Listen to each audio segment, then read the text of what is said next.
Hello, myself Dr. Shruti Patil. I'm a pediatric occupational therapist. So let us discuss something that is every parents के दिमाग में आता है कि whenever you start with your occupational therapy for your child, सबसे पहला सवाल आता है कब तक occupational therapy लगेगा और हमको कितना टाइम occupational therapist के पास जाना पड़ेगा. So honestly speaking, it all depends on the parents sincerity कि आप कितने रेगुलरली ऑक्यूपेशनल थेरेपिस्ट के पास जाते हैं, कितने सिंसियरली आप ऑक्यूपेशनल थेरेपी के जो होम प्रोग्राम है वो फॉलो करते हैं, and also your child's response कि आपका बच्चा थेरेपी को किस तरह से रिस्पॉन्ड करता है. And most important part is the spectrum. Let us not forget every child with autism is individual and is unique. Spectrum के किस पार्ट में आपका बच्चा फिट होता है, माने क्या is having a mild autism symptoms, moderate autism symptoms या severe.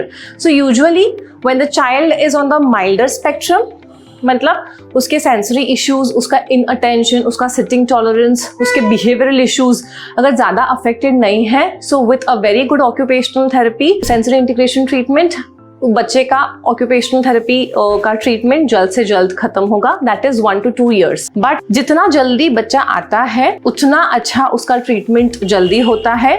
मतलब between say like 2 to 3 years हो जाना चाहिए. But if the child is on the severe spectrum and जब बच्चे हमारे पास लेट भी आते हैं, मतलब at the age of 6 years, at the age of 9 years, so तकरीबन आप पकड़ के चलिए 3 to 5 years लगते हैं. उसका मतलब ये है क्या उसके बाद बच्चे को ऑक्यूपेशनल थेरेपी की जरूरत नहीं है? ऐसा नहीं है. इट्स बेसिकली बच्चा खुद को समझने की कोशिश कर लेता है एंड पेरेंट्स को भी बच्चे समझ में आ जाते हैं कि what to do, when to do, how to do. So in that way as a parents you can start working at home also, and of course a very strong follow up with your occupational therapist is required. Thank you so much.